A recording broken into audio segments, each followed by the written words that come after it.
여러분들이 많이들 기다리셨던 배터리 성능, CPU 성능, 그 다음에 마이크 숨 테스트, 이렇게 세 종류를 비교 영상으로 만들었고요. 영상의 끝에는 여러분들이 댓글로 남겨주신 질문들에 대한 답변들을 만들어 놨으니까 꼭 확인하시기 바랍니다. 시간이 없으신 분들을 위해서 아래 타임라인 만들어 놨으니까 클릭하셔서 빠르게 필요하신 정보만 확인하시면 될 것 같습니다. 그러면 영상 확인하러 가시죠. 네, 아이폰의 벤치마킹 테스트 결과입니다. 긱벤치를 이용해서 테스트를 했고요. 제가 핸드폰이 하나밖에 없어가지고 두 개로 돌아가면서 촬영을 하도록 하겠습니다. 일단 싱글 스코어 점수는 1333점, 멀티 스코어 점수는 3446점이 나왔고요. 밑에 보시면은 램은 3기가 들어가 있는 것을 확인하실 수 있고요. 네, 옆으로 넘어가시면요, 이렇게 싱글 코어와 멀티 코어의 비교 대상군이 나옵니다. 현재 제 핸드폰은 1333점이므로 아래에 있는 A13 칩, 아이폰 11 라인들과 같은 점수를 나타내고 있고요. 그리고 아래 내려보시면 아이패드 프로, 이건 이제 바로 전작이었죠. A12 1113점으로 저보다 200점 낮은 점수고요. 여러분들이 많이 질문하셨던 아이폰 XS와 아이폰 XR, 아이폰 8 등등과의 점수 비교는 여기서 해볼 수 있겠습니다. 아이폰 XS의 경우에는 200점 정도 더 낮고요. 아이폰 XS도 비슷합니다. 그리고 아이폰 8과 아이폰 8 플러스는 현제품보다 400점 정도 낮습니다. 그리고 아이폰 X도 동일하게 400점 정도 낮고요. 그리고 많이들 질문하셨던 아이폰 7에 비해서는 600점 정도 차이가 나고 있고, 전작인 SE보다는 800점 정도가 높습니다. 멀티코어 점수입니다. 3446점으로 같은 A13 칩이 들어간 아이폰 11보다 오히려 조금 더 높은 점수가 나왔습니다. 새 폰이라서 그런 것 같긴 한데 얘가 조금 더 높기 때문에 다른 핸드폰에 비해서 더 성능이 좋다고 확인할 수 있을 것 같습니다. 그리고 아이패드 프로보다는 1000점 가량이 낮는데 이거에 대한 이유는 저도 확실히는 잘 모르겠네요. 그리고 밑에 보면은 아이폰 XS, 아이폰 XS 맥스, 아이폰 XR, 아이폰 X 등등 있는데 해당 제품들과는 1000점 가량 차이가 나는 것을 확인할 수 있습니다. 그리고 아이폰 8 플러스의 경우에는 한 1000점 동일하게 차이 나고요. 아이폰 7보다는 한 2000점 정도 차이가 납니다. 아이폰 SE의 경우에는 3배 이상 차이가 나는 것을 확인할 수 있습니다. 이상 아이폰 SE의 성능 테스트를 마치고요. 다음은 갤럭시를 확인해 보도록 하겠습니다. 네, 갤럭시 S10 5G의 벤치 코어 점수입니다. 싱글 코어의 경우에는 805점, 멀티 코어의 경우에는 2259점을 보여주었습니다. 램의 경우에는 7.1기가를 사용할 수 있다고 적혀있는데 아마 8기가가 될 것 같고요. 그 다음에 내려가 보시면은 이렇게 동일하게 싱글 코어 퍼포먼스와 아래 멀티 코어 퍼포먼스 점수가 이렇게 나와 있습니다. 혹시 필요하신 분들은 일시정지를 하셔서 확인하시면 될 것 같습니다. 그리고 다시 이제 더 재미있는 싱글 코어와 멀티 코어 비교분을 확인해 보도록 하겠습니다.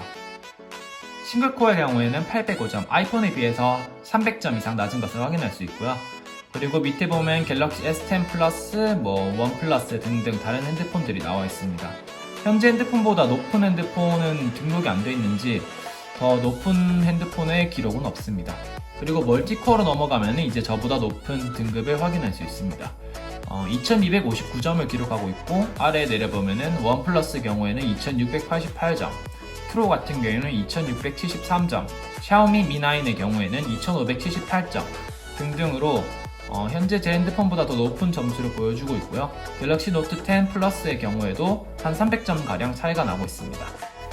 그렇지만 아이폰 SE나 다른 아이폰 11 라인에 비해서는 1000점 가량이 낮기 때문에 CPU 같은 경우에는 SE가 훨씬 월등하게 높다고 확인할 수 있을 것 같습니다.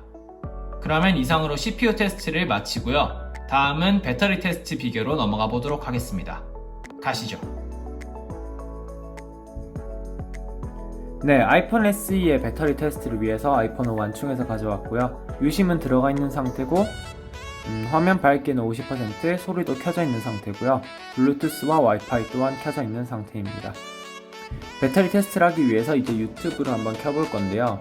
영상을 본다는 기준으로 몇 분인지를 테스트할 예정입니다. 일반적으로 화면이 꺼져 있는 상태에서는 시간이 너무 오래되고 배터리를 즉각적으로 확인할 수 없기 때문에 그거 같은 경우에는 조금 더 추가해서 확인하시면 될 것 같습니다. 네, 그럼 영상을 틀어보도록 하겠습니다. 네, 영상은 무한도전 7시간 재생하는 영상이 있길래 이걸로 찾아왔고요. 유튜브 설정으로 보시면 현재는 화질을 1080으로 둘 거고요. 네, 이 상태에서 이제 배터리 테스트를 해볼 예정입니다. 그러면 시작하도록 할게요.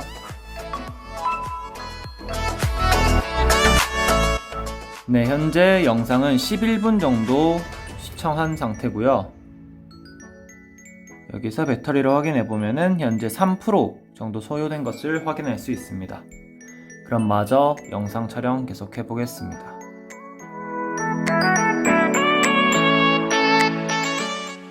네, 이제 20분이 추가적으로 지났고 총 촬영 시간은 30분입니다. 배터리를 확인해 보겠습니다. 배터리는 현재 92%가 남았고요. 8% 정도 소모된 것 같습니다.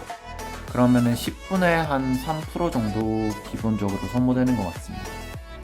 추가적으로 촬영 계속 해보도록 하겠습니다.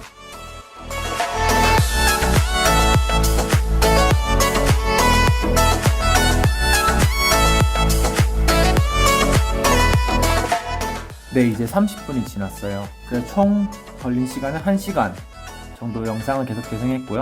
배터리 확인해 보겠습니다. 네, 배터리는 현재 84% 남았습니다. 1시간에 16%를 사용했고요. 그러면은 한 10분에 3% 조금 안 되게 사용을 하는 것 같네요. 네, 그럼 추가적으로 계속 촬영하면서 시간이 지날수록 이 배터리 사용량이 더 늘어나는지 아니면 일정하게 지금처럼 1분에 한 2.5% 정도 사용하는지 확인해 보도록 하겠습니다.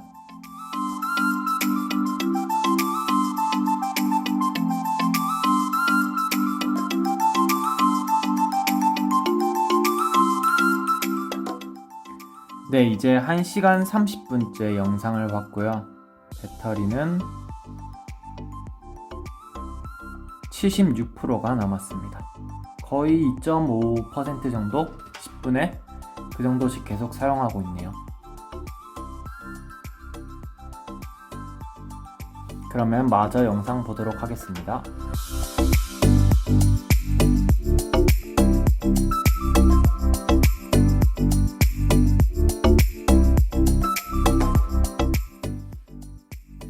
네, 영상은 총 2시간 30분, 이제 거의 2시간 40분 정도 시청했고요. 배터리는 61% 남았습니다. 현재 39% 사용했고요. 네, 계속 그럼 영상 시청해 보도록 하겠습니다.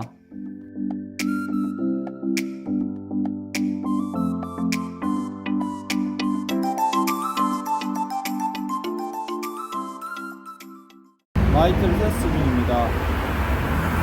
갤럭시, 고프로, 아이폰 이렇게 세 가지를 테스트 중입니다. 마이크를 테스트 중입니다. 마이크를 테스트 중입니다.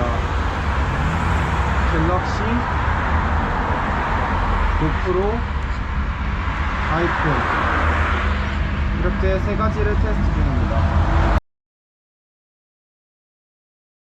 네, 이제 여러분들이 댓글로 남겨주신 질문들에 대한 답변을 한번 해보도록 할게요. 모든 답변은 공식 사이트와 검색을 통해서 나온 결과를 기반으로 하기 때문에